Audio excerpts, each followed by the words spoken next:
Get ready for an incredible show this evening. First up, I just wanted to get into some latest news.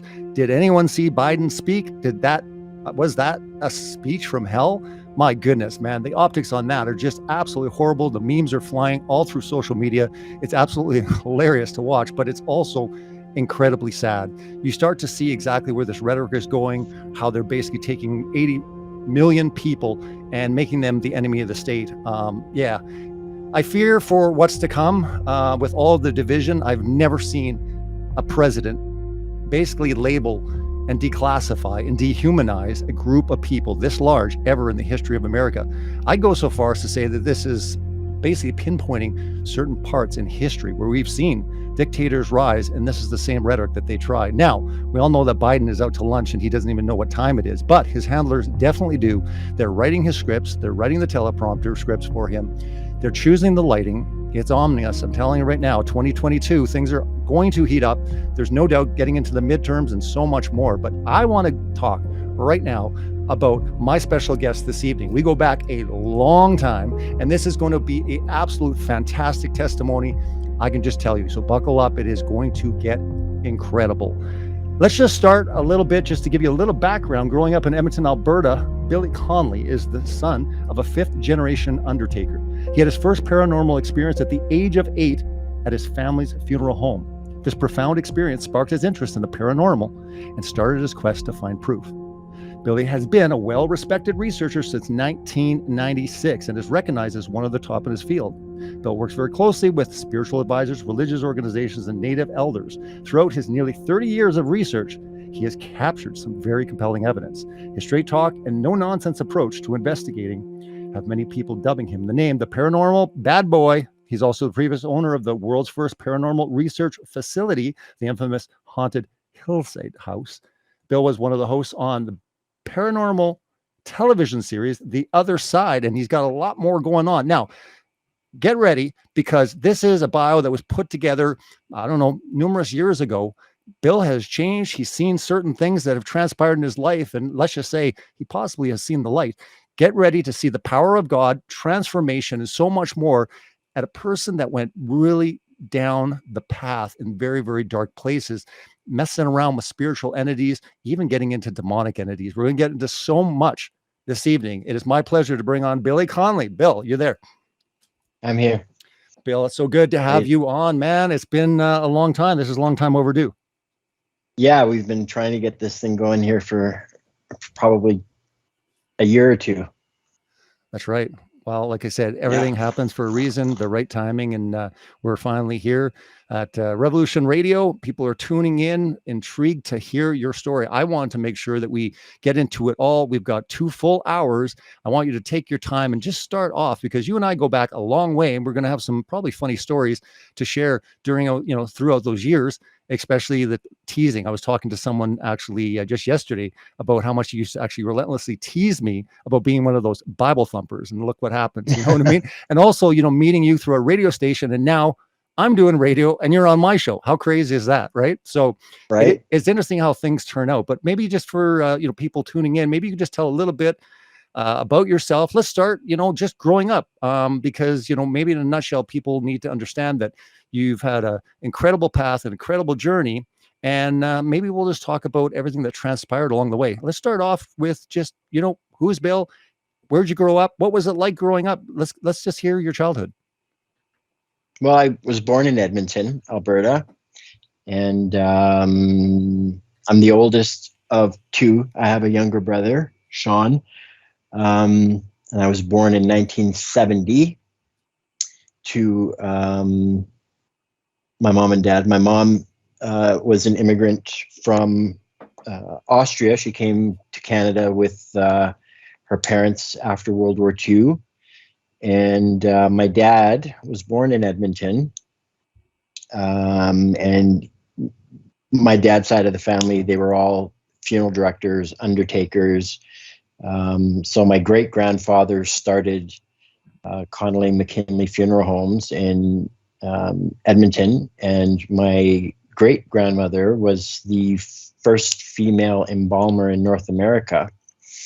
So my family, on that side, anyways, growing up as a kid, we lived in a funeral home, like a lot of families did. That's why they call them funeral homes, because a lot of families would live above, the funeral home. So I grew up living above the funeral home for most of my life, actually, even up until in my 20s. My dad was, or 30s even, my dad still was running the funeral home in St. Albert, and he lived upstairs. And when my parents split up, I lived in a normal house, and then on the weekends I'd go to the funeral home and stay at my dad's. So it's kind of how I grew up. And so, like, when you're growing up, all of a sudden, obviously, you got in early to the early hip hop scene. Maybe you can explain exactly what drew you to that. Maybe the crowd that you were hanging out with, what age it was until you got into hip hop, because I know that plays a big part of the story. Mm-hmm. Well, funny enough, in the funeral home, we used to have an organ. And so I'd go downstairs when the business was closed, obviously, and I'd go into the chapel and I'd turn on the organ, and it would have that little, and I'd start playing on the keyboard and playing and trying to make music, things like that, as a really young kid. And that kind of got me interested in making music from the funeral home. And then when I was, I don't remember how old I was, I think I was 12 or 13, and breakdancing was coming out. It was like the early 80s, and I couldn't breakdance very well. I could pop okay, but not great. So I gravitated towards the music side of it.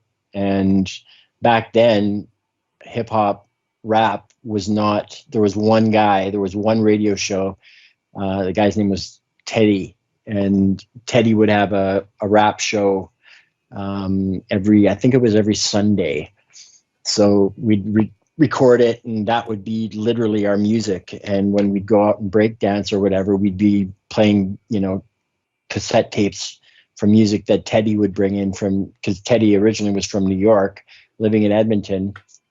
And he's really the guy that started hip hop in Edmonton, letting people, experience that type of music, because in the Great White North, we had country and we had rock, and then we had Teddy on Sundays. And that's really where I loved hip hop music. I grew up listening to R&B and funk and reggae and whatever. I did not grow up listening to rock and things like that. So what's the earliest hip hop that you remember listening to? The earliest was probably the Fat Boys and Mantronics and like Egyptian Lover stuff, like just really old hip hop. Yeah. Who else? Fab Five Freddy, and so many old groups.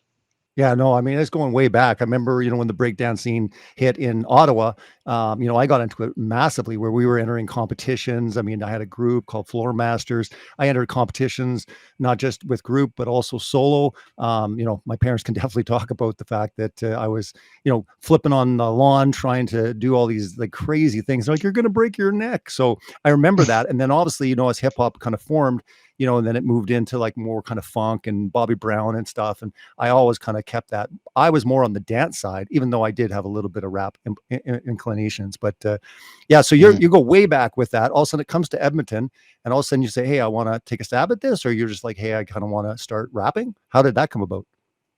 Well, I started getting really into the music. So I was bringing in, there was a long time ago, I don't know if they're still around. I don't think so, but it was a record store called Sound Connection.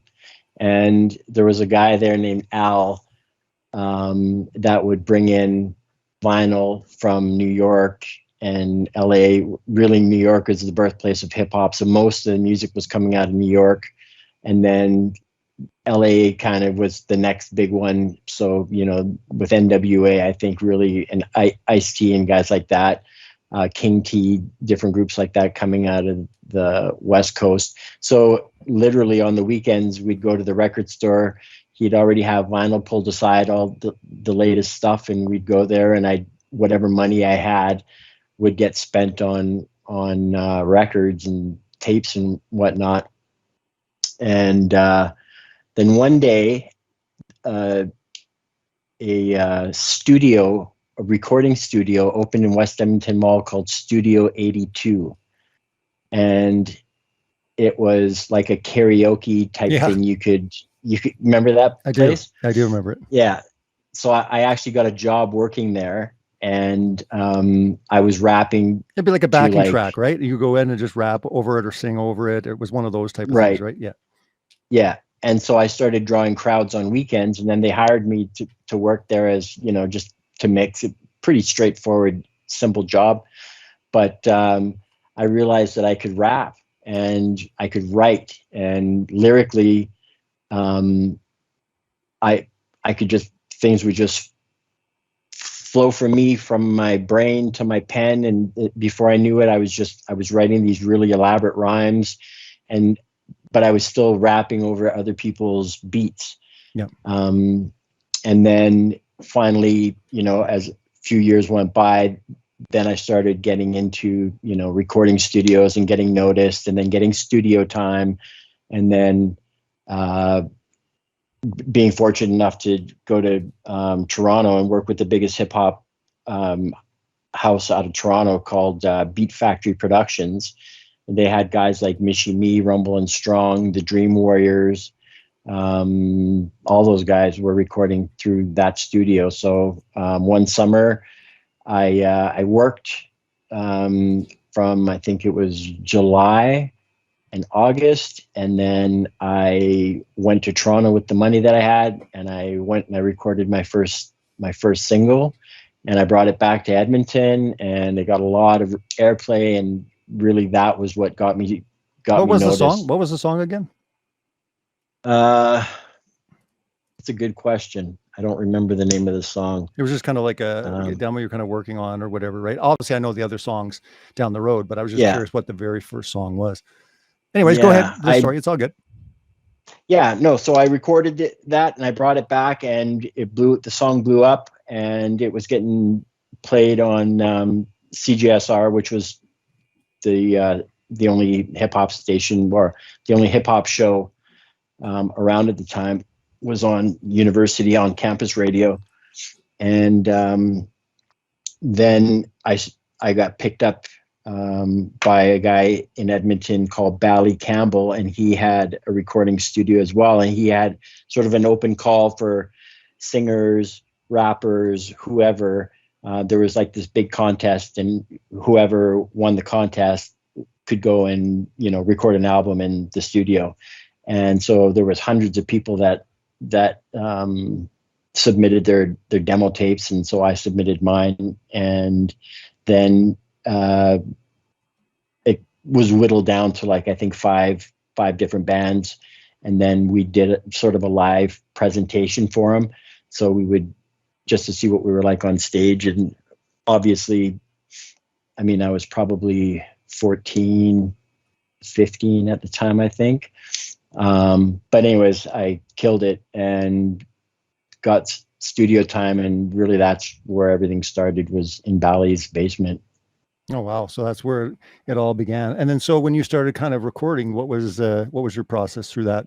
And as far as songs and what you were going to put together? Well, what I would do is, because when I first started recording at Bally's studio, I didn't have access to my own equipment right off the bat. So I would write crazy rhymes over other people's instrumentals. So I get the motivation to write a song over, some wicked track that I liked, and then go into the studio. And I already kind of knew what I wanted when I got into the studio. And then I couldn't play an instrument at that time. So I would be like, make it sound like this. And so then we do it, and I do the bass line, and then we do the chorus, and then we do the rap, and then so on and so forth. And that's really how I got started. And then as I was recording there, then I was you know, I was starting to make a little bit of money. So I was, and I had a couple, probably 3 jobs at once that I was working to start buying equipment. And then eventually, I think I was 16 or 17 and I had my own recording studio already. And I was having other people come in and pay me to produce, their stuff. You were running the studio. I'm not sure even what year it was when we started actually working together, and you started putting what was it, like an 8-track machine, or I forget back when we went to Long McQuaid and rented some stuff. And what year was that? Do you remember approximately? That was like 88 or 89, I think. Yeah, I think because you're right. I think you're right. Yep. I was 18. Yeah, because I had I mean, 17. I knew who you were, obviously, and all that, and then talking to you in the station, and then we started kind of hanging out, and all of a sudden, we were recording not just with you, but then also with Sherwin at the other studio, and I was Right. kind of hanging with you guys, going to the clubs and that whole scene. You know what I mean? So Yeah. that kind of plays into the story. Yeah. So when I was recording at Bally's, we had an engineer working there because Bally owned the studio, but he was a reggae guy. He was. And he wasn't an engineer, but Bally had all the equipment, like really nice high-end equipment. And he had it, the studio was built out of his basement. And it was a beautiful studio. And that's where we had an engineer working there at the time, but he was a rock engineer. He didn't really know much about hip hop. He could mix okay, but he just, it was okay. But then he hired a guy named Sherwin Payne. And Sherwin was coming to the studio, and then Sherwin knew R&B, and he knew exactly how to mix and how to write. And so I started working really closely with Sherwin, and that's sort of when everything changed, because once Sherwin got in there, then we were like a full-fledged production company now. Yeah, no, I definitely remember those times for sure. Absolutely. It was just it was a fun time, and just seeing all the music that was being produced and all the creativity. It was a fun time for sure. There's no doubt about it. Yeah, it was an amazing time. So, okay, so let's move past that. And then all of a sudden, growing up, all of a sudden, you and I, we're hanging, we're clubbing, we're doing all this stuff back in the day. You even do a slight intervention with me. Maybe we can talk quickly about that, because I think it's funny, and this is more of a personal thing. But I mentioned this to a lot of people, that Bill at one point had to kind of sit me down and go, dude, whoa, I was doing so much marijuana and hash at the time, and those were the drugs that I was doing primarily. And he's like, dude, your life's spiraling out of control. And he kind of sat me down at one point, and that will play into the rest of the story. But I just find it interesting that you saw me in my previous lifestyle. You saw me kind of as a non-Christian, and then all of a sudden I get saved. And what do you remember the first, when all of a sudden I'm coming at you and I'm like, dude, I'm done all that, I'm a born again Christian. I'm one of those Bible thumpers. What was your I don't know, your approach, or what you actually thought? What happened there? I was super disappointed at that time, because I wasn't fun any longer. No, you weren't. And because I was doing, well, you were doing music too. So we were doing music, and I was producing some of your stuff, right? Yeah. And I was dating a girl, and then you were dating the girl's friend, and we were really close. I think I almost lived with you for a whole summer. I mean, we were pretty inseparable for that one summer. I remember that. It was I don't think that, we stayed a couple summers. Oh man, it was, yeah, we were really close back in the day. Yeah.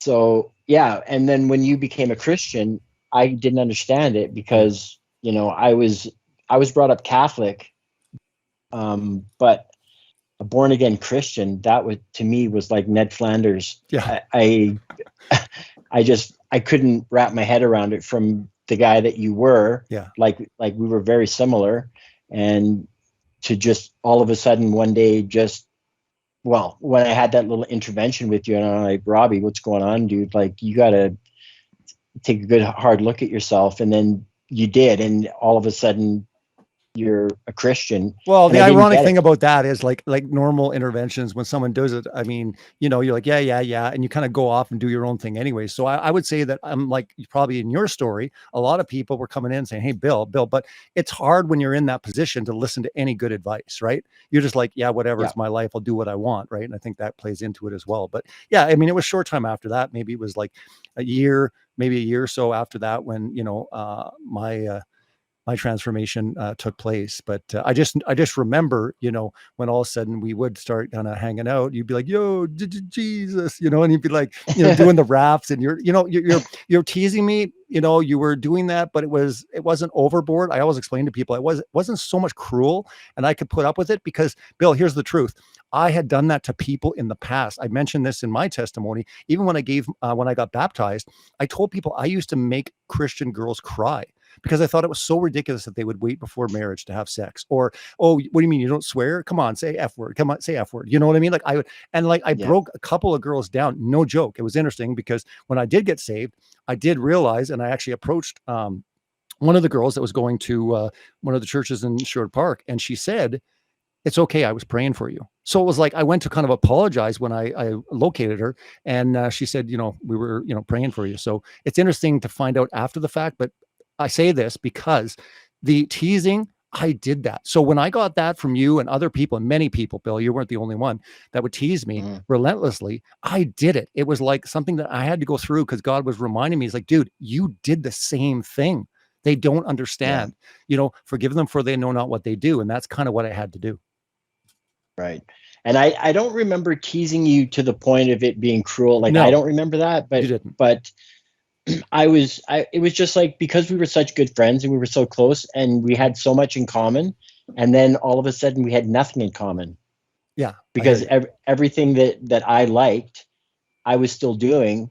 Right. And Yep, everything that you liked, you, you weren't doing it anymore. correct. Well, you were doing other things that you liked. Right. Because Sure, when you become a Christian, whether you like it or not, you start to change without even trying. It just, correct, the Holy Spirit just does it. correct.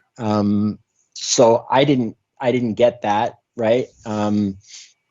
And you were always, trying to get me to go to church, and Yeah, I'd go once in a while yeah, yeah, because, I was confused as well, and I knew that I needed something, and I wasn't getting it. But every time I'd go to a church, I'd get panic attacks, or yeah. I'd get like uh, like literally get panic attacks. It I was the remember. weirdest thing I that, remember. I'm yeah. like, dude, like you got some sort of something from the funeral homes, or you got some sort of spiritual attachment because you'd be like, you go into a panic attack just walking into a church, right? So obviously I We knew were what was sitting going in on. the, we were sitting in the parking lot of Beulah, remember, in I that do. van? Clear as day. Clear as day.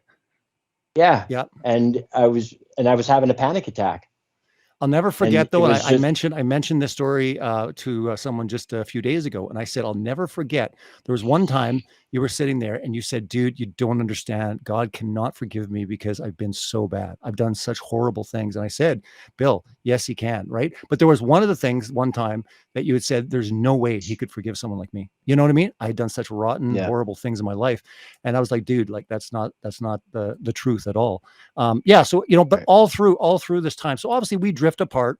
Just, and this is what normally happens for Christians, because over time, like I said, you're not participating, you're not doing the things that these people are doing if they're going clubbing or they're drinking or whatever.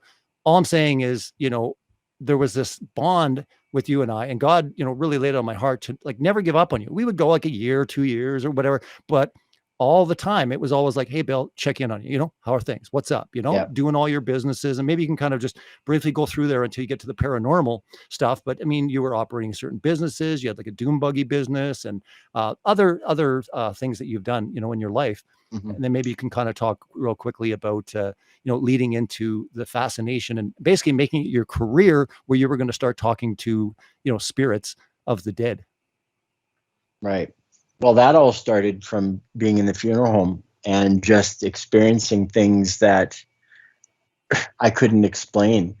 Now, when I was a kid, I had a learning disability, like many people do, and it was ADD or ADHD. But at that time, they didn't have a diagnosis for it.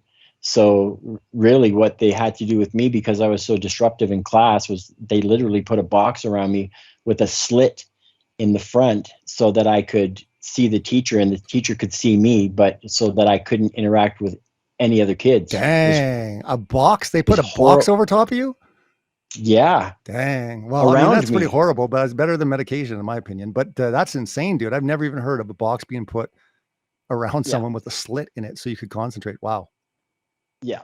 So that's how bad it was. And then um,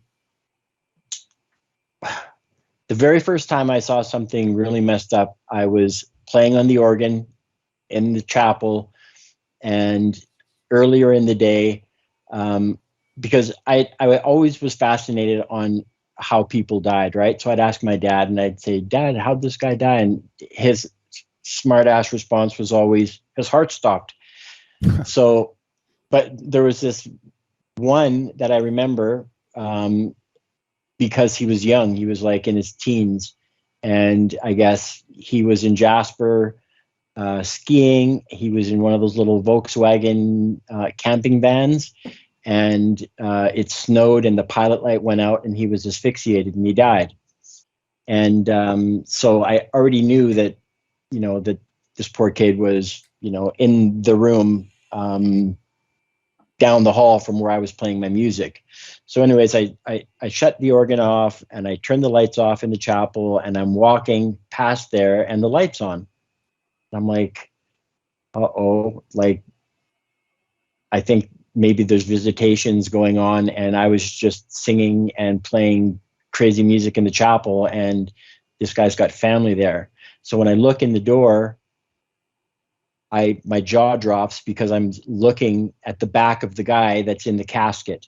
So he's wearing the same clothes. I remember he was wearing a white turtleneck and some blue jeans, or I don't know what they were, but I saw this kid looking down at his body, and I thought I knew exactly what I was looking at, but I was trying to wrap my head around it, and I was really young, so it was like I just saw a dead guy. So I ran up the stairs, and I was going to tell my dad, and then I was like, you know what? They're going to up my medication, or it's just because my dad did not like the fact that I had ADD. It was sort of embarrassing for my dad, I guess. And he'd always say, "Do you remember to take your stupid pills?" And so the last thing I wanted to do was tell my dad that I saw a dead body, Mm. or a dead guy looking down at himself. So I kept it inside, and I was petrified for the whole weekend because what I had saw. So that moment there was really what got me into the paranormal and into trying to figure out, spending most of my life trying to figure out what happens to us when we die. Yeah, I mean, you always had that quest. There was no doubt about it. Even when I was witnessing to you through the years, we would have these conversations and you bring it up, and I always mentioned to you that it's dangerous. Looking Right. into those areas, and of course, you're just like, yeah, whatever. It's no big deal. It's fascinating to me. But when Mm-hmm. was it like? Even though you had this fascination, you always have had this fascination. When was it where you're like, no, I want to go full time into this. I actually want to do this as a career.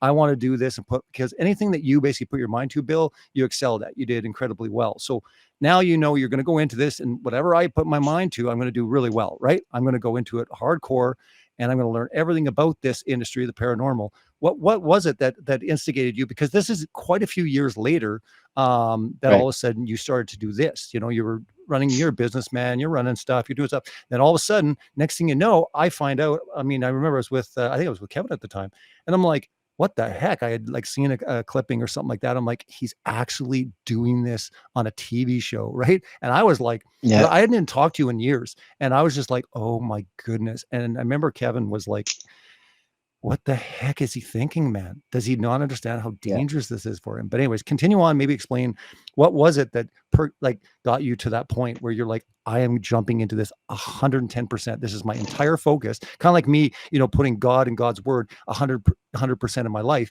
You basically said, I am going to get to the bottom of the truth of the dead and these spirits, and I want to know exactly what's going on. I I owned a dune buggy company, so I was selling off-road vehicles, and the company was doing very well. So I decided while I was doing that, I had disposable income. I could afford to buy myself a couple good cameras. I could afford to get experimental equipment. I started networking with different people regarding the paranormal. And I started making, I've always been very creative. So I started making YouTube videos and producing YouTube videos.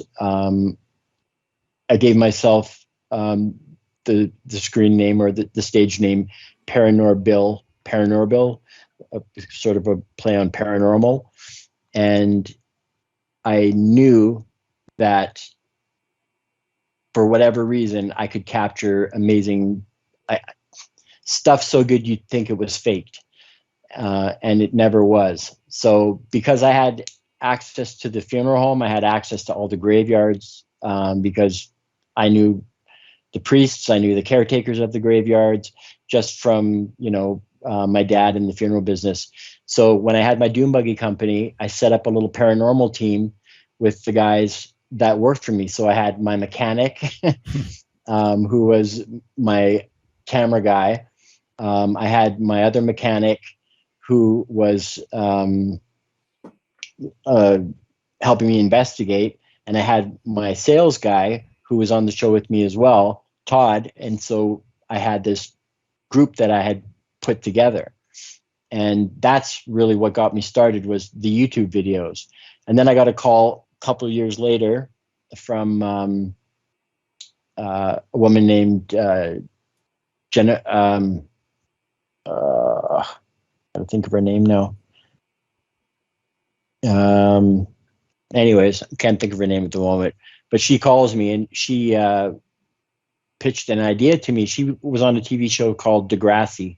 And then she was also on Degrassi, The Next Generation. And she said, I love your videos, Bill.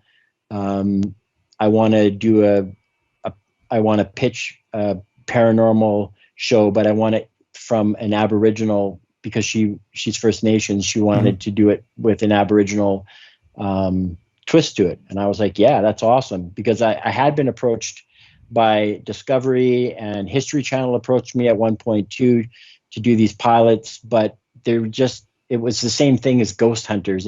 Like there was nothing original about it. It was just guys going into buildings and investigating.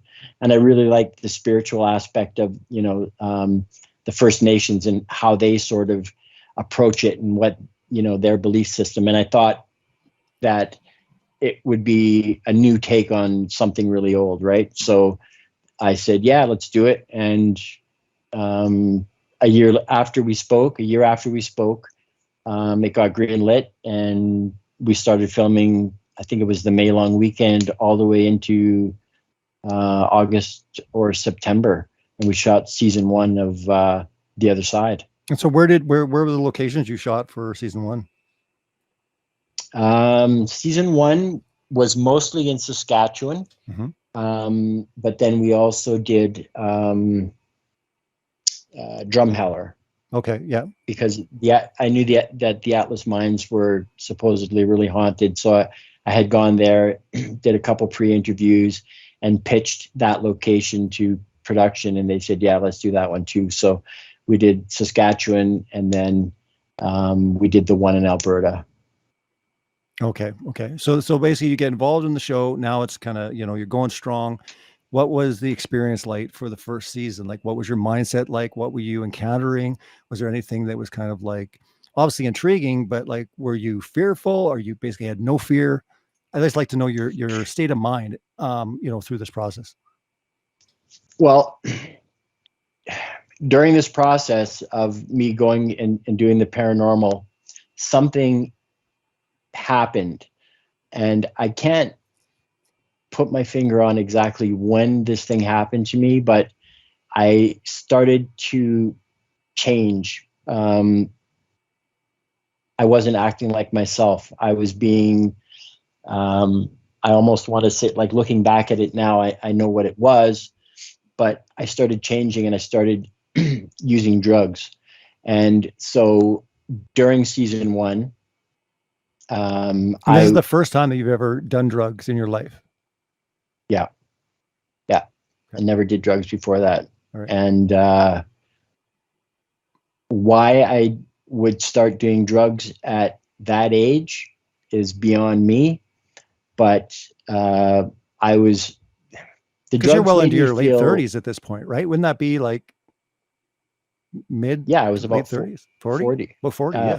40. Yeah, about 40. Yeah. Okay. I was 40 when I did my first drug. Okay. So the drug that I was taking was called GHB, and it made me, I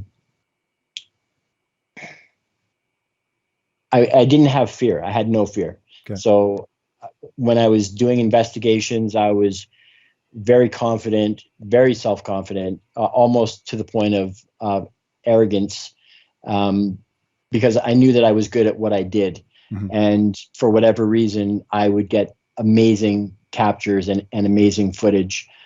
And being on a television show that's in, season 1 was in Canada on 3 different networks. So I got well known really quick.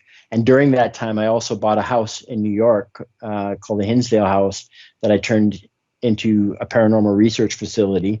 Mhm. Now during this whole thing, I'm using more and more drugs, the same drug, but I'm just using more and more drugs. I'm coping with whatever is going on in my head and in my body. And I'm starting to figure out that something is not right, because I'm doing things that are not in my character. Like drugs were something that I would have never done, or drink, things like that. Like I would have a drink on the weekend, maybe I'd have booze in my house. But it was always for guests. Like I was one of those people that always had to be in control. And if I was intoxicated or high, I didn't feel like I was in control. So I wouldn't do it. So do you think it was more, you something think it was more happened. peer pressure or more spiritual in nature, the reason that you just started doing drugs? Like, were you just super depressed, or, what do you attribute to, if you're going to guess? You might not know, but what would you guess right now based on what was going on? I was going through a rough marriage, and it was my second marriage, and she was cheating on me, and I couldn't prove it, but I was driving myself crazy. And so she was the one that actually introduced me to the drug not that it's her fault. It's not her fault that I started doing drugs. Yeah. But so she sort of, I got her clean because she worked for me before, and I got her clean. She was doing meth, and I got her off the meth, and she got herself off of it, but I helped her. And then before you know it, I'm on drugs now, and married to this girl, and she's cheating on me, and I'm doing paranormal stuff, and I'm all over the map. And so I think that's the bad marriage, I think, along with the stress of I was working on a case with this woman in Edmonton, and literally she was calling me 3-4 times a week to come to her house. Mm-hmm. And she had some serious stuff going on there, but she also had serious mental issues. And that was starting to affect me as well, because now my client is almost stalking me. Mm. So she's coming to my house. She's saying that she's going to cut her head off on my lawn, and just crazy stuff. My life is now, I got this great TV show, but now I got a wife that's cheating on me. I got a client who's in love with me, threatening to kill herself.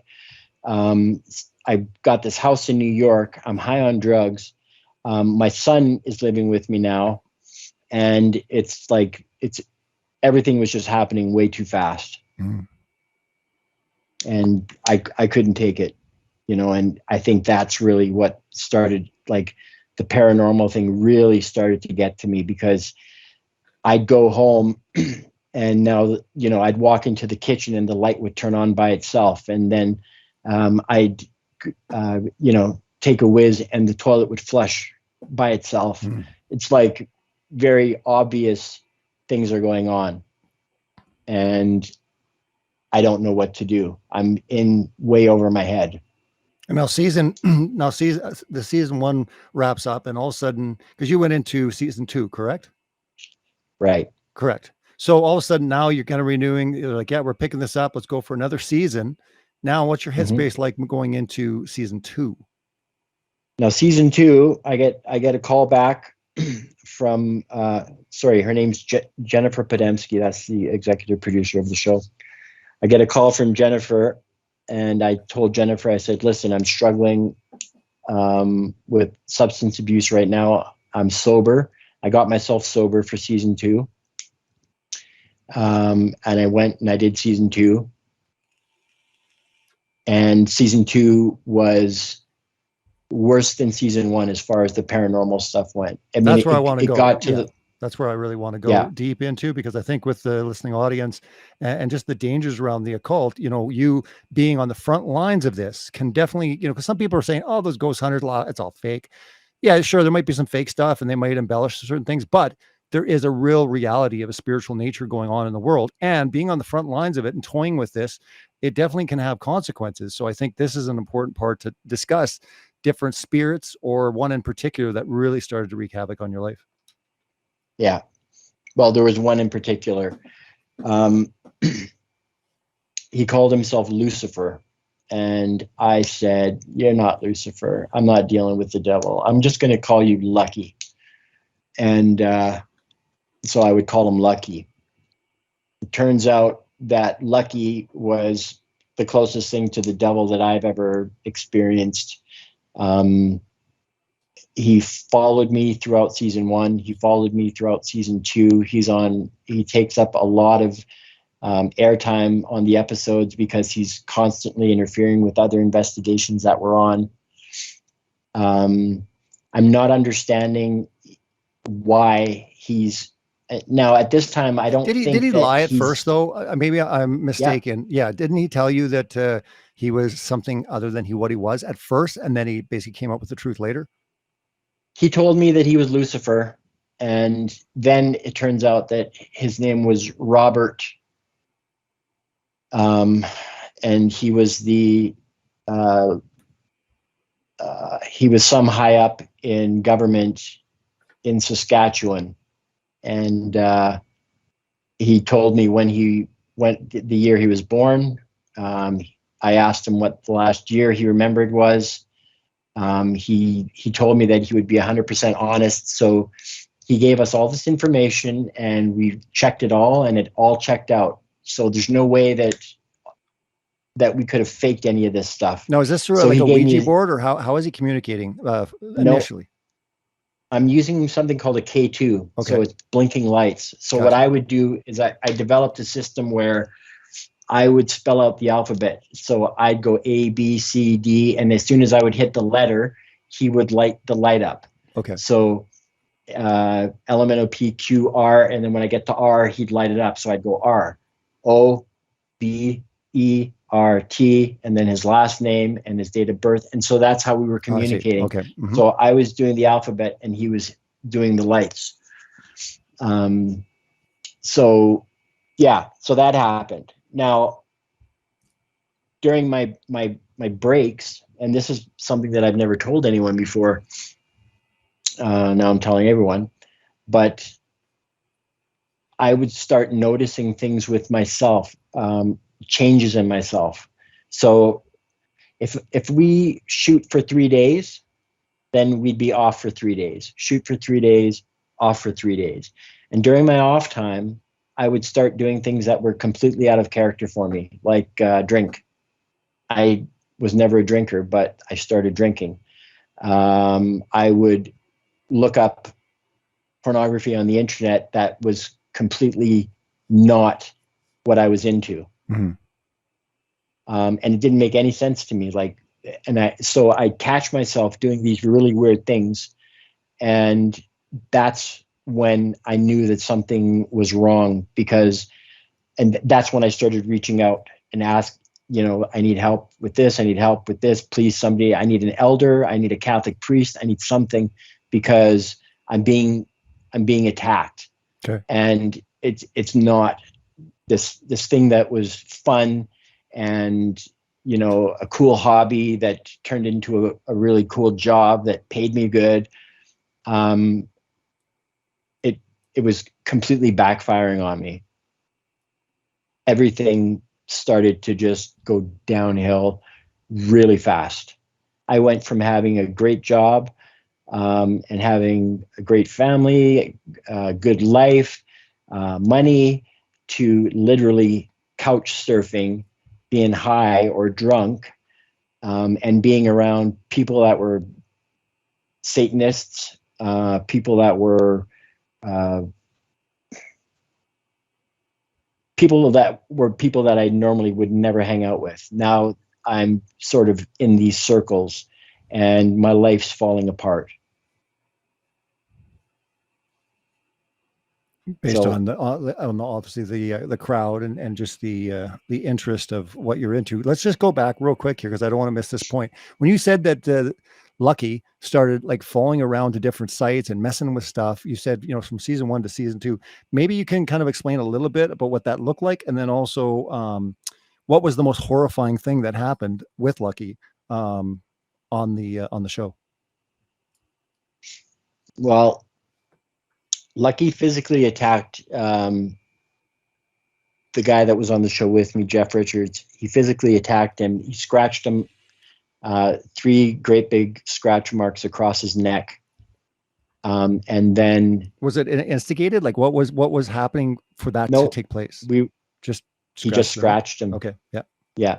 Now, when you get 3 scratches, for whatever reason, and Lucky grabbed my arm at one point, and all I felt was 3 fingers, 2 on the top and 1 on the bottom.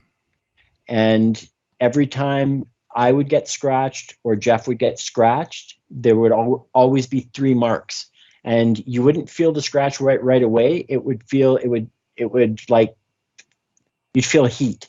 And when you felt heat, you knew something had physically attacked you. Yeah. And so with him, he had 3 scratch marks across his neck. And then later on in season 2, he was scratched across his back a bunch of times as well. I was never physically attacked by Lucky. For me, it was all mental.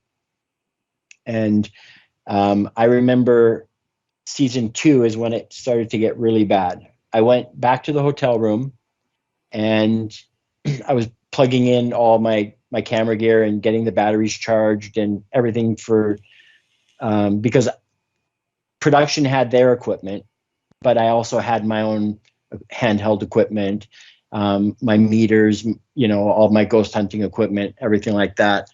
I remember leaving this. I don't want to say the name of the reserve that it was, but Sure. It was on a reserve. Mm-hmm.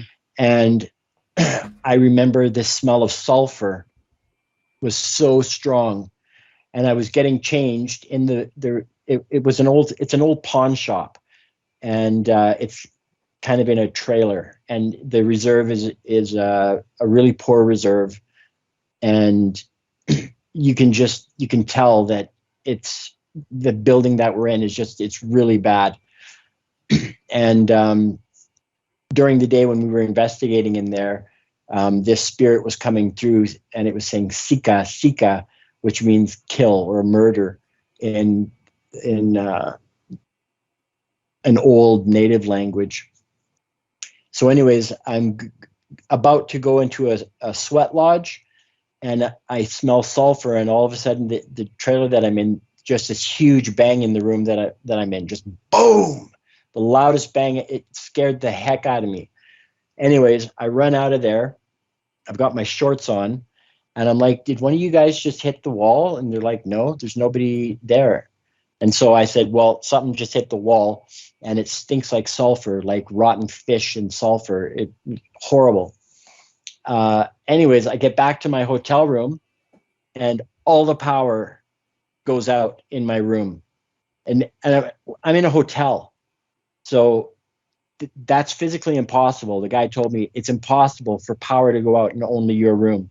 They had to literally shut the whole power down to the entire hotel just to get me power back in my room. So, is that kind of what you were asking me? No, 100%. No, and that I just want a bit more of the backstory and just how lucky and just how these entities were, messing around, not just with the crew, but mainly yourself when it came mentally and spiraling. Now, some people, and again, I 100% believe in this. I've encountered it. I've seen it. I've seen manifestations. I mean, nobody needs to tell me that it doesn't exist. But some people might say, well, man, this whole crew, man, they're on drugs. Maybe it was just the drugs. What do you say to people that maybe would say that about the fact that you guys were just tripping out, that it was just drugs? Because you obviously did admit that, you're doing drugs. What would you say to counter that if someone brought up that accusation? Well, on season 2, I was sober, so I wasn't doing drugs. And whether you're high or you're not high, I mean, I guess it depends on the level of high. But when you're high, it's not like you're drunk. So with the drug that I was taking, all it would do is it would give me energy and give me confidence. Like adrenaline, So, right? Adrenaline. So it wouldn't affect what I'm experiencing or anything like that. Like I wasn't doing a drug that would just like make me black out or not remember or things like that. It was, I mean, what I was experiencing was definitely real. And if anyone has ever I mean, I understand that some people may or may not believe that ghosts exist or that there's spirits around us all the time. It's not my job to convince them of that. I know, because I've been doing it for a long time, that they 100% exist. The misconception that I had was that some of them are nice and some of them are not. Yeah. None of them are nice. No. They might act nice to try to get your guard down or pretend that they're a little kid. Oh, poor little guy. Yeah. And then you let your defenses down and then they'll pounce you and they'll rip your soul out. Yeah. Like, I remember, I think it was season 1. I was mentioning that to you. I'm like, Bill, they're just going to lie to you. Like, oh, talking to this little girl, this little boy. And I'm like, I find it always so interesting how a lot of these manifestations, it's a little girl, little boy, or an elderly man or an elderly woman. You don't ever see like Charles Manson, with a knife, as a manifestation usually, So it's just funny how you're right. They're very, very nice and inviting. And that's what they want. I tell people all the time, it's not really up for the spirits to just cause havoc. Although the more that you entice and allow them into your life, that's when that happens. But really, they want access to you. Right? They want you to communicate. They want you to talk to them. I mean, that's why the Bible strictly forbids talking to the spirits, is because God was warning about the dangers that lie behind, on the other side. And a lot of people find it fascinating. And obviously, that's where a lot of people go. But there is clear warnings because of the dangers of what they're going to do when you give them access. There's upset, there's possession, there's all these different things that take place. And a lot of people think, oh, possession is, when you see like, exorcist. No, it doesn't have to be that way. You can be oppressed, you can be possessed, but just getting access to your life, they can get more and more control. You mentioned one thing, and this is very common with the pornography, but when a spirit has control, the pornography will get very wicked and distorted. It won't be normal porn anymore, right? This is a very common trait, right? They want you to get more deviant, more depraved. So I think it's very important that you bring these things up. And, before we go to a break here, and get into the second hour, which, like I said, if you are tuning in right now, you do not want to miss hour 2, because this story starts getting incredibly exciting. If you're not excited enough hearing Bill's journey, but we're going to get into that and so much more in hour 2. So make sure that you stick around and make sure that you are tuned in. It is going to be a wild ride, because I would imagine it was about season 2. Maybe I think you were in between season 2 when all of a sudden you got the text from myself or Kevin where, and I remember throughout the years, it was like, Bill, hope you're okay, praying for you. We send these little texts off and on. And even though we knew you were in a lot of danger, myself included, I was like, man, he doesn't know what the danger he's in. I didn't even know any of these stories, Bill. You know what I mean? You never let me into your life at that point, but I just knew that you're up. Everything was looking good. The veneer looked good. Like he's on a show and he's, but I'm like, I do not believe. I think that something as bad is about to happen spiritually, and it's always been kind of grabbing at you your whole life. Is the other side, right? Is death? Yeah. Is the spiritual? Is I want to know more about this world, even though you had God warning you throughout your life, dude. Don't mess with it. Don't mess with it. But again, you had to have your journey the right way Mhm. and the right time and the right place for God to speak to you. And guys, you're going to get into exactly how powerfully God changes Bill's life in hour 2. It is going to be absolutely fantastic. I'm so excited, Bill, that you're able to tell your story. It's true that you are beginning to write a book, correct? That's right. Yeah. So this is kind of like your first getting it out there, kind of piecing it together. You got your outline, but I think it's such a powerful story, and more people need to hear, exactly, what transpired in your life. There's so many things in there, but also when it comes to the dangers that lie with all these, and people are so fascinated with the ghost hunters and speaking to ghosts, and I mean, it's exploded in popularity, guys. There's a lot of danger out there. Stay tuned for hour 2. We're going to get into so much more. We'll be right back.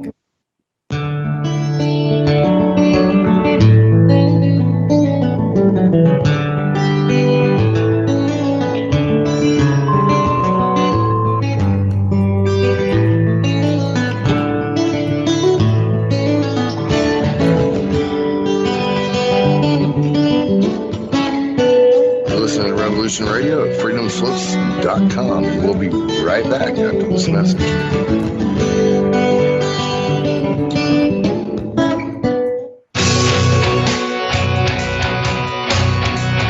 All right. Thanks for listening while we take that short break here at Revolution Radio, freedomslips.com. And now we're going to get back to your host. Welcome back to hour 2 at Celebrate Truth. My special guest this evening is Billy Connelly. Bill, you were just talking about season 2. Now you get to the end of season 2, and I think this is the first time that I found out that you were pretty much in a bad place. I'm not sure if it was just shortly afterwards that I tried calling you a couple times and we were going to meet up, and it was just weird. I knew something bad was really going on in your life. And then next thing I know, you were living with a witch. Is that correct? Yeah. Okay. I So, was living with a because we're witch. going to get to the story now where all of a sudden, the other side for us was that we're sitting there, we're praying, Kevin and myself. This is a mutual friend for people that are tuning in, and he'll come heavily into the show here. But we're praying for you. We know something's off. We know kind of the world that you're involved with. We know things aren't good. I think he had seen you at one point. Man, Bill's looking rough and stuff. And just we're praying for you. And then all of a sudden, we reach out and say, hey, man, we're not going to give up on you because you weren't getting back. You weren't getting back. You weren't getting back. And finally, it's just like, look, man, we're not going to give up on you. You got this text. I think you were living with the witch at the time. Maybe you can talk exactly what your state was there and what it was like when you received that text. It's pretty much the perfect time. I'll start with that day.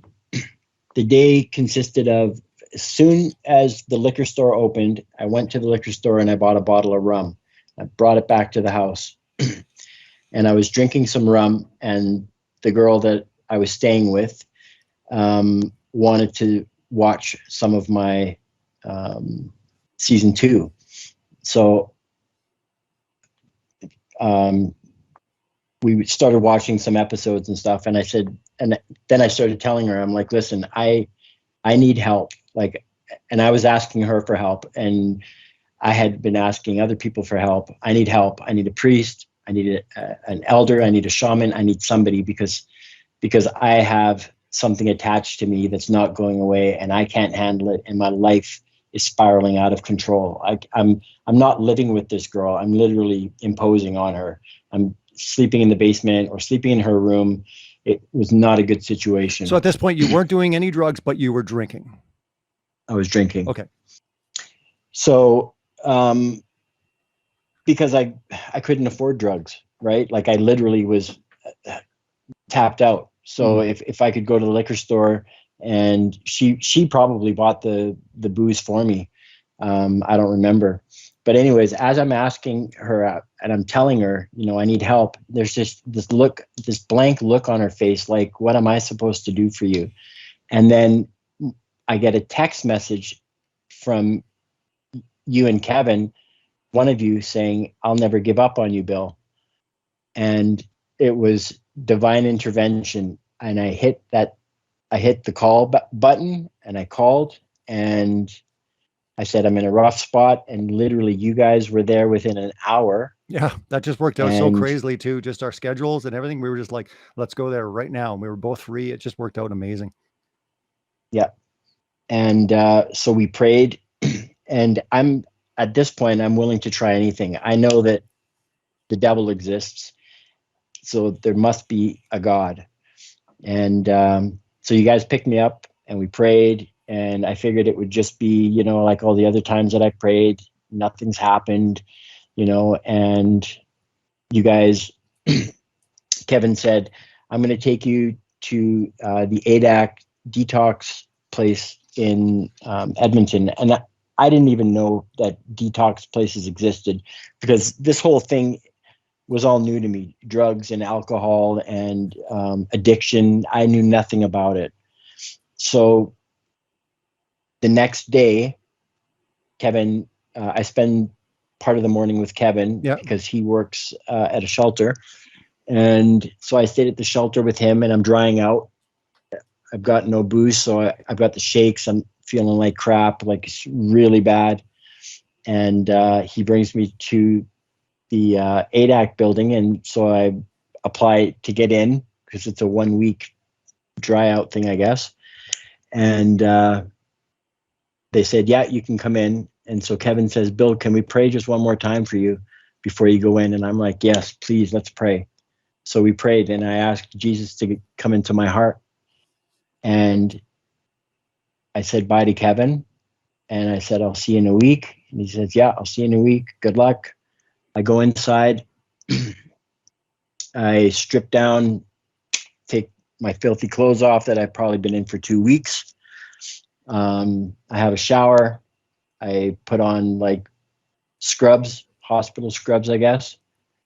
And I lay in bed. And he had given me a Bible. I think, yeah, he gave me a Bible. Yeah, he did before you went in. So I had it with me. Yeah. And so I started reading a little bit of the Bible because I really couldn't do anything. I was like coming down. So I felt I was like physically sick. My anxiety was bad. So I literally just laid in bed. And then the next day, you're required to go to like AA or CA or different meetings, right? And I go to this meeting, and I'm sitting in the front row. There's probably, I don't know, 30 people in there. And the guy in charge of the meeting says, "You have to understand that there is a higher power, and that you're not in control of your life, because if you were in control of your life, you wouldn't be here right now." And then all I remember is exhaling, just a long, and the most amazing thing happened to me. I felt the Holy Spirit enter my body. It was like I was soaked in warm love. It felt wet, and it went from my head all the way down to my toes, and I literally collapsed in my chair. I almost fell out of my chair. And by the grace of God, at that moment, I was born again, and I knew exactly what happened. Every time I asked God to come into my life, and every time I prayed, nothing ever happened. And it was the one time that I completely just let my guard down, and God came in so fast. I knew exactly what happened. It was like I was reconnected. I was like energized. And literally my second day in detox, I got saved. All of my anxiety went away. All of my shakes went away. The craving for, drugs and alcohol went away. I knew that I was just saved, and I was like, I'm on fire now, and I'm talking to people about God. And like for that type of stuff to come out of my mouth, if people only knew you, I would have. Yeah. What's that? I said, if people only knew you, like for stuff like that to come out of your mouth is a big thing to say. Yeah, for sure. Yeah. And I knew what had happened, and I was saved, and I was on fire, and I was excited. And, you know, the worst part of my life had just ended, yet to and come. the best part of my life, Yeah. and the best part of my life, it just started. This is the most powerful part of the story, because usually, you know, you hear these stories where it's like, yeah, hallelujah, you got saved, and everything is just going to be beautiful moving forward. Now, Christians know that obviously being saved, things aren't just going to be amazing, but it's amazing to go through these trials and tribulations with someone, you know, by your side, so to speak, right? But this is what I find really powerful about your testimony, Bill, is God's like, yeah, we're not done yet. And also, you're going to be taken down a lot further level of despair, just in a different way for you to really, truly surrender. I find this really powerful. And I believe that this is going to be, you know, a testimony that many, many people are going to hear, they're going to read, and God is going to be glorified through it all, because again, it's not a normal, typical story where all of a sudden, hey, it goes through all this bad stuff, you get saved, everything's wonderful again. No. The worst is yet to come. Yeah. So you get out of detox, obviously, and obviously, I remember, you know, you're staying with Kevin because we were hanging out a bit. I was coming over to Kev's. We were doing little Bible studies. We were talking. We were excited for you. And I know what season 3 was coming up. And you're like, dude, I mean, like, I got no job, man. I got no job. And here's season 3 on the table. And I remember sitting there. I said to Kevin one night, I said, if Bill gets to the point where he says no to season 3, you know it's genuine.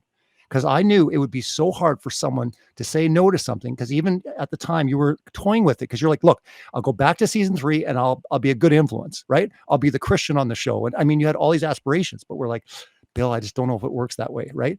But maybe explain exactly what happened there. Season 3's getting ready to go. You're now just out. We're talking to you. There's been a big transformation in your life, but you got nothing to fall back on. I mean, you've got really nothing in your life other than season 3 and moving forward with this career. I'm living in Kevin's little tiny apartment on this very uncomfortable hunting bed that Cam gave me, and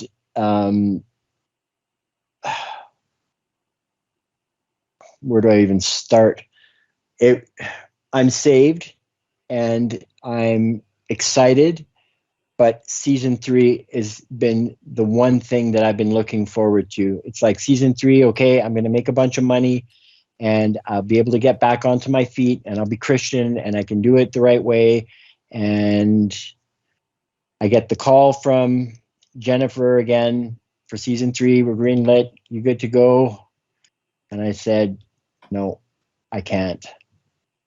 To tell you the truth, was a day that shocked me. And I was like, oh my goodness, this truly his conviction at this point. I know you well enough to know, Bill, that even like you had all these aspirations where you're like, look, man, I'll be a Christian on the show and I'll preach the Bible and I'll share Bible verses. And I mean, you had all these things in mind, but the fact that you said no to this based on where you were in life and how brutal to basically just fall and just trust God, it was a huge deal. I couldn't smack God in the face. It would have been like, hey, thanks for pulling me out of the burning car wreck. You know, I couldn't do it to God, and because of the gift that He gave me, this new life that He gave me, and some people believe in God, and some people know that there's a God. Some people will go through their whole life hoping that, I hope there's a God. But as a born again Christian, you experience something that unfortunately most people will never experience. Correct. And that's the Holy Spirit. Mm-hmm. And you get this knowledge. So I'd ask a question and I would automatically get the answer from God through the Holy Spirit. And I couldn't do that to God. I couldn't say, thanks for saving me, but I'm just going to do this. And, we'll pick up where we left off after season 3. I couldn't do it. And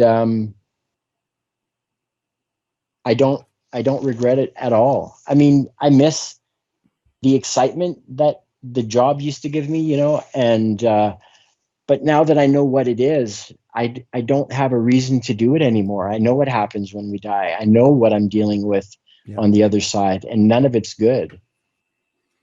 No, correctly, and especially when it comes to that world. So you're basically laying on this bed. I think you stayed at Kevin's for, I don't know, maybe a month or so, 2 months or whatever. You finally get to I stayed at Kevin's for quite a while. Oh, actually. 4 or 5 months. Yeah, I think Kevin said 4 or 5 months, something like that. So you get to a point though where you feel you're being kind of a burden. Nothing's going on. You really don't have a job. You said no to season 3, right? Everyone's really excited for you. I remember it's like, well, you know, God's got a plan for you, Bill. God's got a plan for you. You know, you just got to stick in there, you know, just get into his word, just buckle up. Honestly, it's like you're being tested, right? It's like, oh yeah, Bill, really?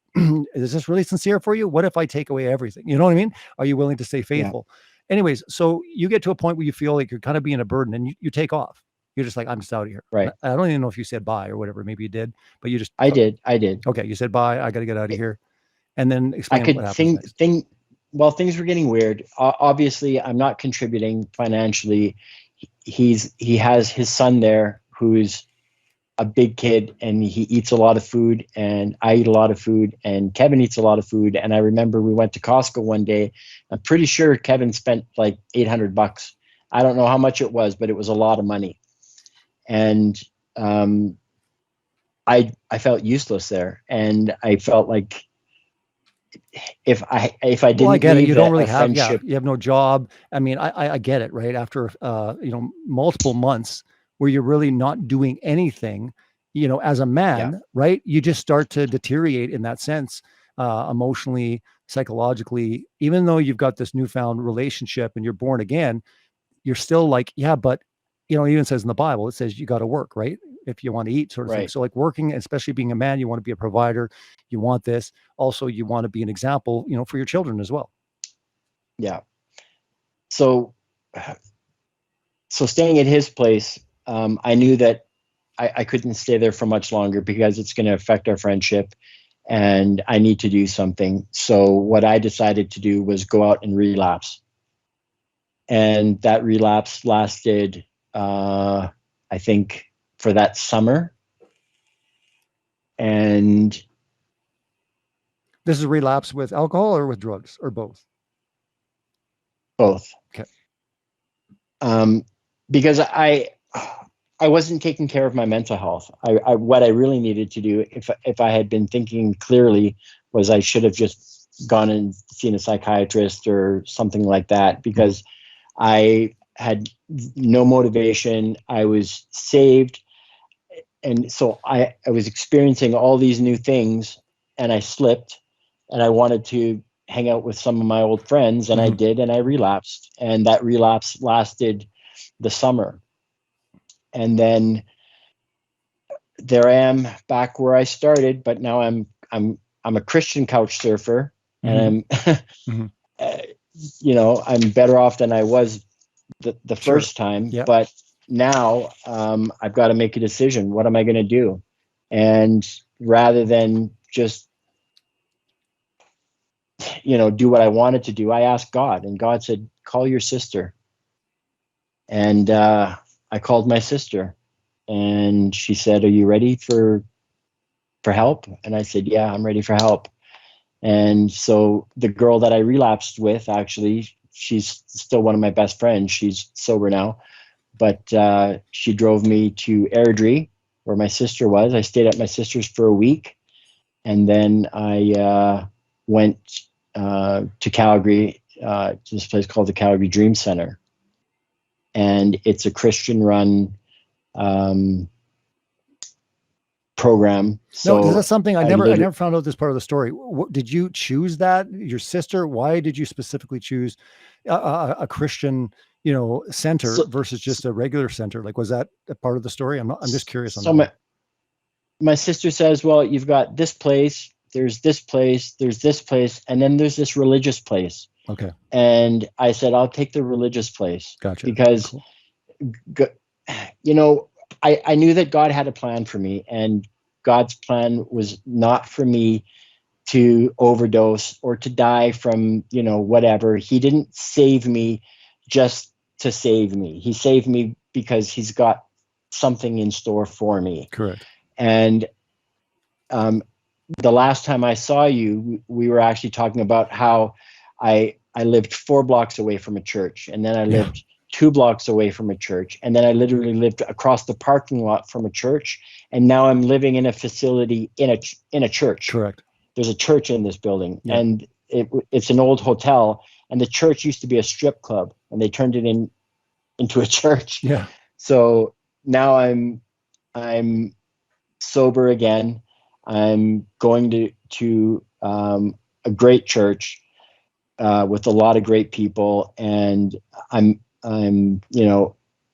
ministering to people, and people that are pretty much in the same position that I was in, and I'm around good, positive people that I couldn't have asked to be put in a better place. God let me relapse in order to get me to Calgary, to go to the Dream Center and to experience what I had to experience there. Well, I look at it That makes sometimes sense. like, you're a Christian, and then he's like, Bill, you're not fellowshipping. You're not actually even going to church. You're not even worshiping me. I mean, so you're right. It was like a really interesting way to basically get you into church where you're actually like there, because again, you're saved, you're hanging out, but the entire time you didn't go to church once as a Christian that I know of, right? Is that correct? I'm talking about like Kevin's, When? like that whole thing back when you got saved in Edmonton. Did you go to church? No, I was going to church. Oh yeah, I was going to church with you. Yeah. You would pick me up. No, correct. But other than that, you weren't really going to church, right? Like on your own. Like No. You didn't find your own church. Okay. Anyways, continue on with the Dream Center. So you're there, you're doing all that. Then what starts happening in your life? You experience some pains or something happens. Like maybe you can move on to that. So I'm sober. I'm going to church, and I've got a roommate in my room, and I'm starting to feel like pain in my stomach, and I'm thinking that I've got either an ulcer or something's going on. I don't know what it is, and I'm petrified of needles and doctors and lawyers. I hate lawyers and I hate doctors. I just have this phobia about needles, so I didn't want to go to the doctors. I figured I'll just let this thing play out. It'll get better or it'll get worse, but hopefully it gets better. So I move out of the Dream Center and I go into community housing, which is just like a normal house with 4 guys, 2 in the basement and 2 upstairs, and it's sober living. Everything's great. But the pain starts to get worse, and the pain starts to get worse. And then Christmas rolls around, and I haven't gone to the bathroom in 29 days. Wow. And I'm very distant, like my stomach is out really far. And God says... Man, you really didn't like doctors. No. Yeah. God says, call an ambulance right now. And when he talks to me, I listen, and I know, I know when God's talking to me and when it's me talking to me. Mm-hmm. But God said, call an ambulance right now. So I called an ambulance. They rushed me to the hospital. I'm in there for about 4 hours. The doctor comes in and he says, "Got some bad news, Mr. Connelly." And I'm like, "No, don't." And he's like, "You have stage 4 cancer." Mm-hmm. And I said, "This isn't going to effing kill me." That's the first word out of my mouth. Mm-hmm. And I found out that I had stage 4 cancer. It was in my large intestine and my liver. And it doesn't look good. It's stage 4 cancer. Yeah, no doubt. So I call my daughter and I call my son and I call my brother, and I'm crying because I'm scared. I don't want to die. And I'm mad at myself for waiting so long. And my whole life is like, it's over. Like I did all this and it's over. And then no sooner do I think that, God tells me, it's not over. I'm not going to let you die from this. You're not going to die from this. He said, you let your daughter get all the information. You don't need to hear all the gruesome details about this, that, and the other thing, because it's just going to stress you out. So I had the doctors sort of relay information to my daughter, and not to me, because I knew that if I was to hear this stuff firsthand, mentally I wouldn't be strong enough to handle it and go through that and chemotherapy and everything else. And it was brutal, absolutely brutal. So I started going to chemo. I got down to, when I got to the Dream Center, when I was, after getting off drugs, I was 147 pounds. And my normal weight is 200 to 210. So I was really, and I'm 6'2". So you can imagine a 145-pound guy. Yeah. So I lost a lot of weight. They had to, because I couldn't go to the bathroom, the cancer was so big, the tumor in my large intestine, that they literally had to put a stent in my bum so that I could go to the bathroom. Yeah. And then I started heavy duty chemotherapy. Now, what was that like when you started that? It was scary. I had to go in. They installed something in my chest called a portocath, and it's like a bump on your chest, just sort of, it's on my right pectoral muscle, I guess. And they poke a needle into there and it clamps into it. And there's a line that goes straight into my carotid artery, into my neck. So the chemotherapy goes like right into your carotid artery. So it's just a faster way to get all that poison into you, all that chemo. Mm-hmm. And so I had to have surgery to get that thing installed in me. And then I'm going to chemotherapy. And then I start losing feeling in my hands. I start losing feeling in my feet. And I just looked sick.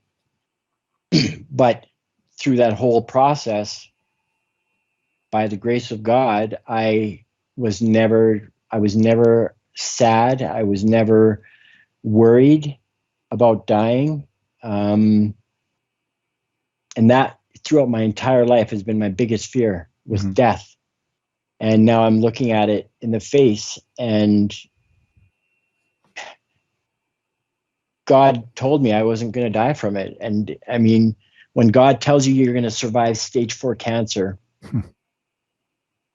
yeah, you know, I don't know. So I did. I survived stage 4 cancer.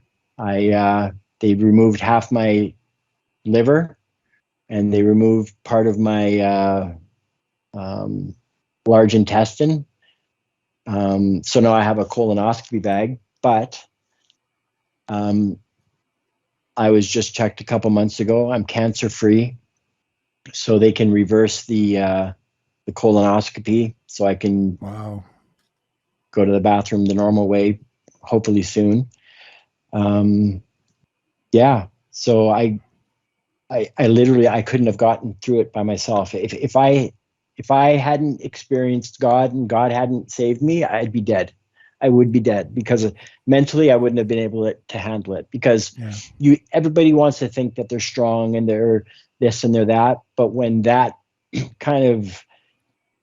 that's told to you that you've got stage 4 cancer and it's this big on your liver and in your large intestine, I mean, your odds are not good. Yeah. But through that whole time, God just said, give me your pain, give me your fear. I'll take care of you. Like, he piggybacked me the whole time. It's like that Footprints poem, it's where were you? Well, I was carrying you. That's Correct. where I was. Yeah. And he carried me through the whole thing, and my love for God is the strongest it's ever been. My family, my kids, my relationship with my kids is amazing. When I was an addict, we lost touch. I was, so ashamed of myself, the person that, excuse me, the person that I had become. And, cancer really was a blessing in disguise because it changed my entire life. I don't take things for granted anymore, especially my friends or my family or God for that matter. Yeah. So, yeah. Well, definitely when you get to that point, it really makes you cherish things for sure, right? You really look Yeah. at life when you're basically knocking on death's doors. Basically, I mean, anybody that gets that news, I mean, yeah, it would be horrifying. I can't imagine. But having God there to give you that assurance, like Bill, you're going to be fine. Rest in me, right? Depend on me, trust in Yeah. me, and this is like your story, and that's when you write your book again, this is your story. Why do you think? Looking at your life and all that it basically took all of that to basically get to you to the point where really it registered with you to the magnitude that it is now. Why do you think? Because for some reason, some people don't need that. Some people, on the other hand, do. What do you think it is about you that needed to go to that level of despair? I think for me personally that I've always been the type of person that I always have to experience things the hard way all the time. Um, for me, life has never been easy. It's always been the hard road. And um, everything that I've done in my life, whether it's been music or the TV show or whatever, looking back at it now, it was always God. That's why I excelled at everything that I did. Because if I was bad, it's when you're a kid and you're told that, you're not good at this or not good at that. I had something to prove, and so I always, when I started something, I always had to make sure that I finished it. And I always had to make sure that I always did the best that I could. And God let me mess up and he let me experience things. And all those times I thought I was alone or he wasn't there, he reminded me, like, remember that time? This is what I was doing. Remember that time? This is what could have happened. Remember that time? This is what I was doing. So he's been in my life the whole time. I just, when I exhaled that day in detox, that was the one moment, because I'm such a control freak. I exhaled and I just gave God full control. Mm-hmm. And from that moment forward, he's always had full control. Like he has full control now.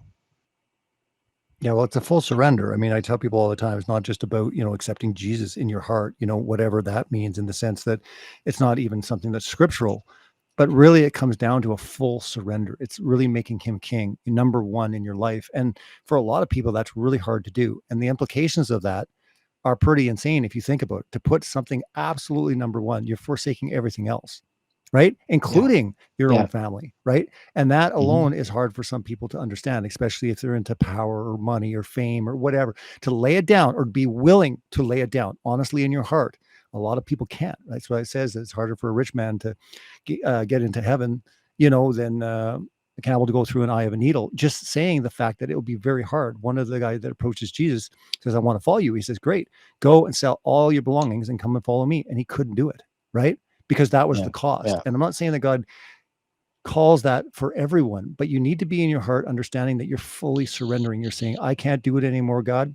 You take control. I want what you want for my life, not what I want for my life. And so many people are like, this is what I want to do. I want to do. And when you start kind of changing it and saying, God, I want what you want for me. I want the partner, I want the wife that you have called me to, not the one that Bill's interested in, right? I want the one that God Right. wants for me, right? That really starts changing things, but it's a good practice in understanding exactly that level of surrender that we need. I remember listening to your music because I was always a big fan of your music. I mean, I get saved and I'm still listening to this music because again, I'd heard it so much, in the studio and driving around, and I'll never forget the song. And I just wanted to ask you, looking at this verse, knowing what you know now, how would you have changed this verse? And I'm not going to go through the entire song, but when you see the preacher preaching from the Bible, I don't care what he says, it's all about survival. What do you think about that verse now when you think about what you were saying back in the day, basically saying that the Bible doesn't matter, it's all about survival, and this is when you were, doing hip hop and on the streets, but I just thought it'd be interesting to bring up that verse to, what would you say to that old Bill now? Or I say that younger Bill now. Well, I wouldn't have changed anything as far as that goes. When I see the man preaching from the Bible, I don't care what he says because it's all about survival of the fittest. No, I'm never playing tennis because I'm walking these streets like a menace. That was my attitude back then. Yeah. I lived for me. I didn't live for God. I didn't glorify God.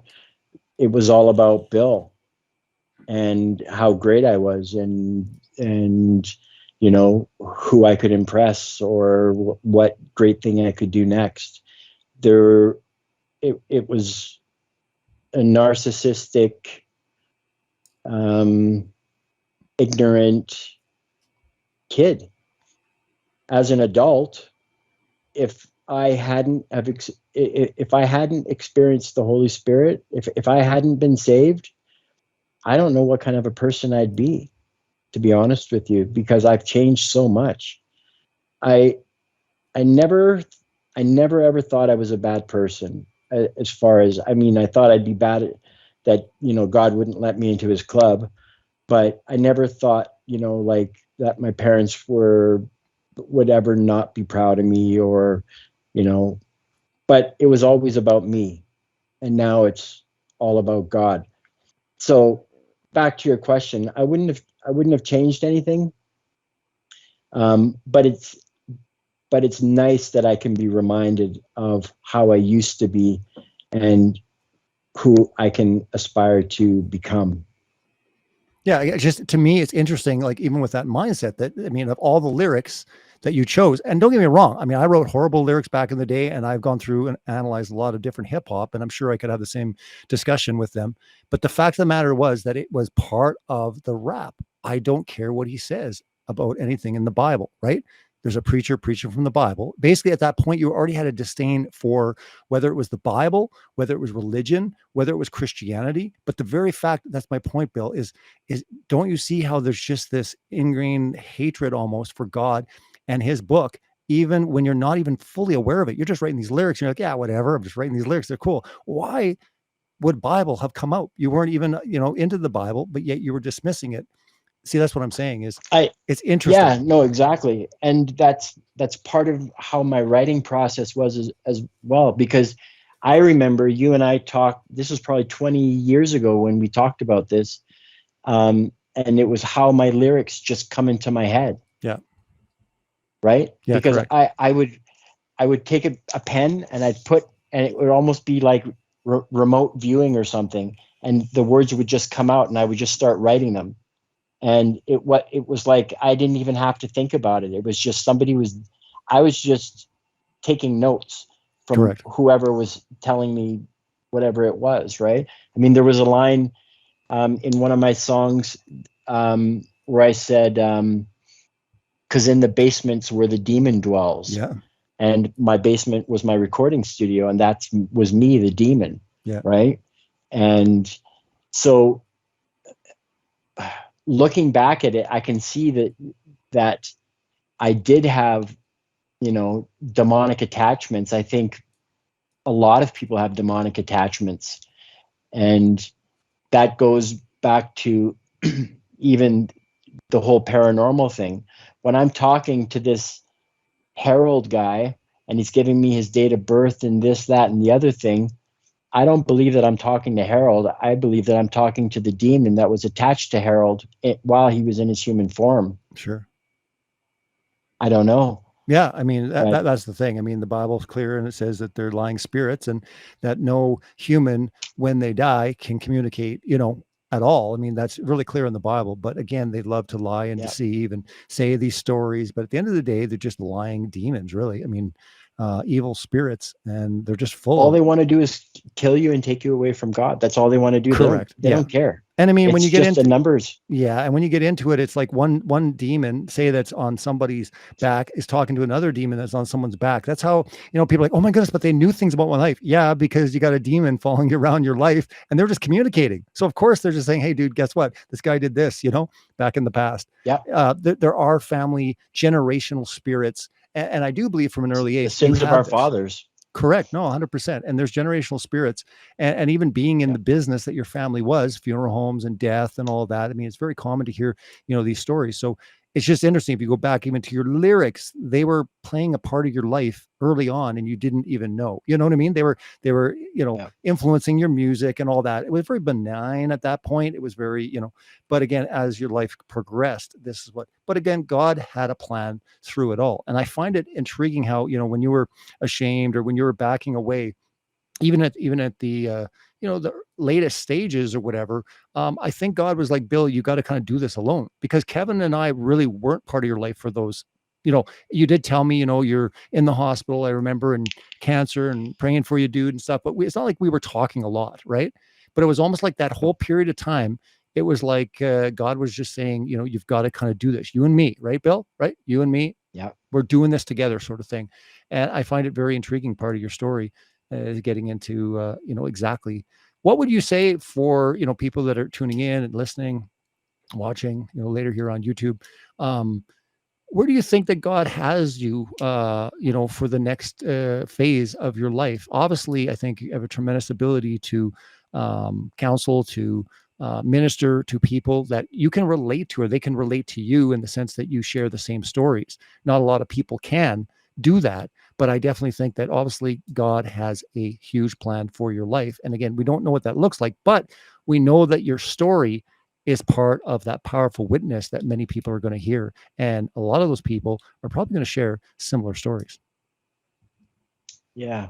I honestly, I think about that all the time. And all I can say, from what I believe is the best is yet to come. It really is. I don't know what God has in store for me. Yeah, you're like cured, man. Stage 4 cancer. Yeah, of course. God's got something huge in store for you, like massive, massive, massive, massive. It's an understatement, even just saying massive. I think it is a huge, huge, positioning for you that he has planned. And you had to go through all of that to prepare you for what he has planned for you. So to me, I mean, I would be very excited about it. And even if you don't even have a clue, you need to just say to yourself, in my heart, if you're going, I don't even know, saying, God, I will do whatever you want me to do. And that is the right spirit, the right, intention to have when you're talking to God, is just say, look, I will do anything you want me to do. I'm excited, for that opportunity to glorify you in what you've done in my life. Yeah, no, you're absolutely right. And that's literally how our conversations are. It's, he's just letting me know, be patient. You got lots of time. Don't sweat it. Don't, so I'm just, when you and I spoke last month or whatever, we were talking about how, I had to take care of my physical self. So physically I'm okay. And I'm working on my mental health, because, going through certain things, it does, weigh on me. It's not that it's a stress, but, it would be nice to, focus a little bit more on my head than my body for once. Right. So yeah, I don't know what God's got in store for me, but I know it's going to be amazing. Focus It's going to on be your amazing. spiritual health. And I've said this to you many, many times, is find a good church, find a great fellowship, find some really great people that God's going to call you to, but they're not just going to show up on your doorstep. You know what I mean? And I always tell people, Yeah. like, have fun with it. Have fun with it. And even if you're worried about whether it's finances or driving or whatever, there are so many people that if you just put the need out and say, hey, this is kind of where I'm at. I really want to come to church. They'll be like, we'll be right over. We'll pick you up. Right. Hey, there's Yeah. there's no excuse. I tell people all the time, it is so important. The one thing in your journey so far, Bill, that you really have not had yet is that discipleship. As a new Christian, you really need all like that. The basics. It's like, they say the Bible, basic instructions before leaving earth, but you need that in your life, and you're going to learn so much. You're going to meet some great, amazing people. And in that, God will actually start showing you exactly where you're to go. It's interesting how it works. But again, it says, do not forsake the assembling, together. And it's one of those things where I say, I got a bunch of guys over and we were chit-chatting about it. There's a big difference. And I mean, we went through a time where basically all the churches worldwide were shut down. And I did a broadcast a while back and I said, did most people even care? I mean, the people are like, I'll just watch it online. Did they really care? It was almost a test for people in God's books saying, do they even care? Would they care even if they could not go to church anymore? Or would it be like, great, I get to sleep in. Sweet. Right. So it's so important. I stress it all the time on my show.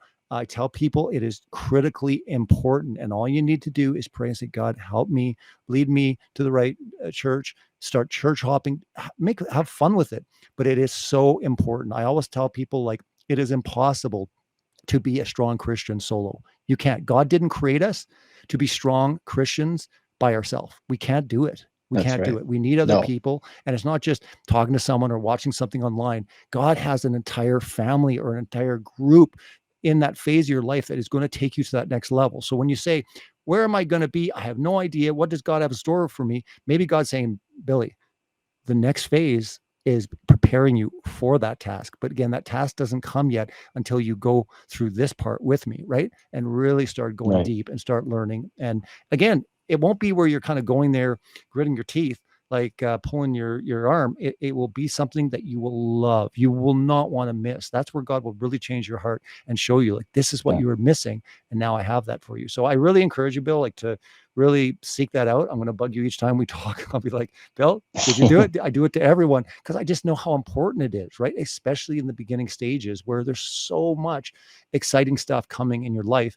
And you're just at the beginning. You're just at the point of now really realizing the power of God and how much he remains true and faithful to his promises. And like you knew, he said, Bill, you're not going to die. And you didn't. You were cured from stage 4 cancer. You've been through this whirlwind. You've gone down deep paths and paranormal and contacting evil spirits to the point of probably even being oppressed, at the very least, demonically, right? Yeah. And he set you free from that, right? And it's never just instantly it goes away. There's a struggle because God's like, I want you to fight for me. I want you to actually like fight through this. It's like your dedication that you've had in your life, have that same amount of dedication. Those that seek me, I will be found, right? And it's the same regard when you really give it a fight. And again, the majority of that fight is over. And you realize that. You've literally conquered death. God has saved you from death. I mean, so many people can't even relate to that. Isn't that amazing? Well, it's amazing. It's incredible. Most people can't even relate to that. Coming through stage 4 cancer, not just in one place, 2 places, right? Your large intestine and your liver. Like, this is not, these odds are even worse when you start adding multiple places, like it's spread into multiple places. These are stories you don't normally hear. Your liver is the only organ that grows back. My liver's grown back already. Wow. Yeah, that's amazing. I didn't know that. Now I do. Yeah. Yeah. And I mean, that to me is just a very, very powerful testimony. So it's just like, we'll see. It's all in God's timing. You can be patient, and you're right. The best is yet to come. You can say, I'm fairly old now, but we've got a good 30, 40 years to go. There's so much. Think about how much has transpired in your life in the last 30 years. Well, I'm still hoping to get that 5555 club money. in Hex. He's talking about Hex cryptocurrency. Yeah. Interesting. Oh, by the way, you bring that up. And again, we're just talking about a cryptocurrency called Hex. I've done a couple of shows on it, hex.com. If you're interested in looking into it, I would strongly recommend you do. What is interesting, you're going to find this fascinating because I know you were running, with Ice-T for a bit, but Ice-T is a Hexagon. Yeah. Is that right? Yeah, he actually posted and stuff about Richard a while back. You go on his Twitter. I just thought it was interesting. I was actually going to tell you that at some point, and I didn't know when it would come up because I know the connection with you and Ice T. Yeah. And Yeah. interesting how everything transpired with him. But I remember, seeing the photos back in the day and different things that were transpiring. But yeah, I mean, your story being, seeing kind of like fame, being on a television show, all these things are not just for nothing, right? And if you stop and think that it was just you, that you were so smart or you were so gifted that you landed all these things, think again. God's Yeah. plan for your life, these things were to take place, right? And that's the extraordinary thing is he's in control of your life, and he's been in control of your life the entire time. So it should be exciting. What do your kids think? I mean, like, this is fantastic because I believe, especially with your daughter, she was pretty hardcore Christian. Was she not through this whole thing? She is. Yeah. My kids would come down and see me my daughter would come down every week or every weekend to see me before she moved she's going to Vancouver Film School. And my son's in university in Edmonton, but yeah, they were coming down all the time to visit and to take care of me. I mean, because when Dad has they're taking pictures and doing all this stuff. It's like final memories of Dad, right? And it's amazing though, your relationship, right? Like, isn't it incredible how your relationship became better than ever and it took cancer? Yeah. Really. And I mean, through that, you bonded and have a better relationship than you ever had. And it's like, it's interesting how God can do certain things in our life because he knows best ultimately. And what are the things that mean something? Like when you're on your deathbed, right? We'll say you're 90 and you're sitting there. What are all the things they're going to mean to you? Your rap albums, your TV appearances, nothing. None of that is going to matter one bit, right? It's going to be God. It's going to be your family, right? It's going to be people in your life. That's all that matters at the end of the day. So we aspire and we go for all these things in life, whether it's fame and money and power and all this stuff. But at the end of the day, it doesn't mean a thing. And God knows that. And sometimes he wants to show people, maybe through extreme measures, to the point of like, this is what really means stuff in life, and don't take it for granted. And I know you're not going to, and everything is just going to get better, in your life as far as your walk and as far as what God has planned. Yeah. No, I agree. It's exciting, dude. It's like really exciting. It's a new chapter in my life, and it's probably the worst thing that could ever happen to someone was the best thing that could have happened to me. Yeah. To be honest. Yeah. Like I said, I mean, you can't have too much ego when you got stage 4 cancer and you're on chemo, like you can't have much, you know what I mean? Like it pretty much levels, I think, anybody. I don't care what kind of personality, who they are. It just puts them right in their place. And like, wow, I really, I'm not in control. And also, now I'm fully dependent, maybe God will show mercy and he'll save me through this. And I'm glad that you had that assurances and you felt that the Holy Spirit is like letting you know, Bill, everything's going to be fine. And you didn't worry. You weren't like heavily emotional through the whole thing. And I don't know, even myself, as confident as I am in my relationship, I don't know how I would be through that. That's a very scary time in someone's life. Yeah. But now you can sit there and say you're healing, you're getting better. And again, there is that healing part of your life. And I would say, because this is so recent, like when did you get the green light that everything was good? Everything's good to go. Bill, you're cancer free. When was that? A year ago? 2 years ago? No, not even. No. Because I just had my surgery in the wintertime. Yeah. So, yeah. I'm just letting know people are listening in. They probably don't have any time frame. So this is so recent, guys. Like this is very recent. Yeah. So 3 months ago, I got the all clear that I was cancer free. When I was after the surgery, I stayed in the hospital for a month. So I was in the hospital for a month, and there were some complications, like fluid built up in my lungs. So they had to poke holes, jab 2 big holes through my back, through my rib cage to drain it was horrible. But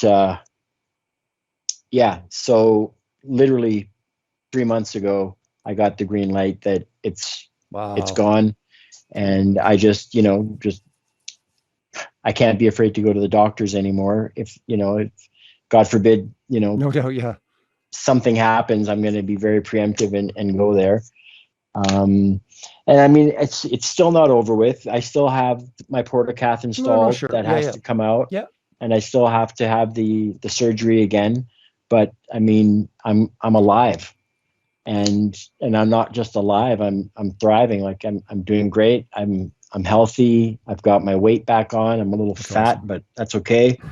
I love God, and God loves me, and I love my kids, and Keep spending my time. my Keep friends. spending time with him. Get into the Word. Do not allow anyone to help you.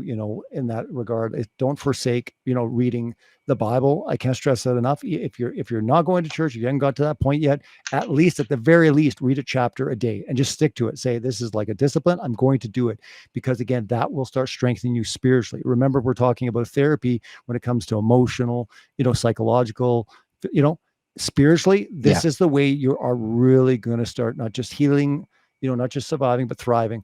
And that's why I'm saying it's really important. Start reading the Word, get into it. You've got so much to look forward to. I'm excited to find out what God does in the remaining years in your life, Bill. And it's been amazing being your friend and just seeing the transformation and all the times, that we've talked throughout the years. Is there any place right now where people can find you, learn more about you? Do you want to share any social media? It's up to you at this point. I've kind of cut my social media stuff. I've stepped out of the spotlight, let's say. Just with my sobriety and everything else, I just found it would be best just to, the world has turned into a bunch of narcissists, to be honest with you. And I don't want to be another narcissist on Facebook or on Instagram or that sort of thing. But I am on Instagram, Paranormal, and on Facebook, Paranormal. But well, check it out, guys. Yeah. It's so good having you on. Thank you so much, Bill, for sharing your story and your testimony. It's incredibly powerful, brings glory to God. And I'm sure there's going to be so much more in the years ahead. And you're welcome anytime. Thanks, everyone. God bless.